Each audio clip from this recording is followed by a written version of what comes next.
Hi hello నమస్తే welcome back to our channel Anitha Chandra creations. ఈరోజు మన వీడియో గర్భం దాల్చిన తర్వాత ఆఫ్టర్నూన్ అంటే మధ్యాహ్నం తిన్న తర్వాత వెంటనే పడుకోవచ్చా అని చాలామందికి డౌట్ ఉంటుంది. అటువంటి వారికి ఈ వీడియో యూజ్ అవుతుంది.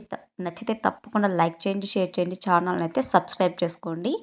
ఇక వీడియోలోకి వచ్చినట్లయితే గర్భం దాల్చిన తర్వాత మనము ఆఫ్టర్నూన్ అనేది లంచ్ తీసుకుంటాం కదా, తర్వాత వెంటనే అస్సలు పడుకోకూడదండి. ఎందుకంటే మనము వెంటనే పడుకోవడం వల్ల ఆ ఫుడ్ అనేది బాగా అరింపు కాదనమాట. అరింపు కాకుండా అంటే జీర్ణం కాకుండా గ్యాస్ అనేది ఫామ్ అవుతుంది. అలాగే వామిటింగ్స్ అనేవి ఎక్కువగా వచ్చే ఛాన్సెస్ అయితే ఎక్కువగా ఉంటాయండి.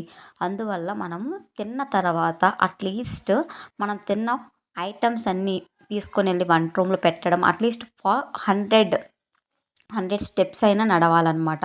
కొద్ది దూరమైనా నడిచి అటు ఇటు తిరిగి కొంచెం తర్వాత పడుకుంటే మంచిదండి. అలా లేకుండా ఒక half an hour 1 hour gap ఇచ్చినా కూడా చాలా చాలా మంచిది. ఎందుకంటే తిన్న ఫుడ్ అనేది కొంచెం జీర్ణమయ్యే ఛాన్సెస్ ఎక్కువగా ఉంటాయి అలా తిరగడం వల్ల. అలాగే మనం తిన్న వెంటనే ఒక హాఫ్ అన్ అవర్ అలా గ్యాప్ ఇచ్చి బాగా వాటర్ అనేది తాగేసి పడుకోవాలండి. ఎందుకంటే ఒక 1 అవర్ 2 అవర్స్కి అంతా మనకి వాష్రూమ్ వస్తుంది కదా, అప్పుడు మనకి ఫుడ్ అనేది బాగా డైజెస్ట్ అవుతుందన్నమాట. అందుకని మనం వాటర్ అనేది బాగా తీసుకొని పడుకుంటే చాలా చాలా మంచిదన్నమాట. ఓకే, ఇదండి.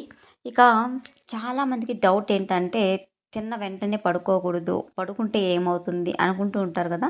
ఇది సమస్యలు రావడం జరుగుతుందంటే జీర్ణం కాకుండా, అలాగే వామిటింగ్ సెన్సేషన్ రావడం, గ్యాస్ ఫామ్ అవ్వడం, స్టమక్ పెయిన్ లాగా రావడం ఇలాంటివి జరుగుతాయండి. మామూలు పీపుల్స్ కూడా ఇది అయితే ఫాలో అవ్వాలి.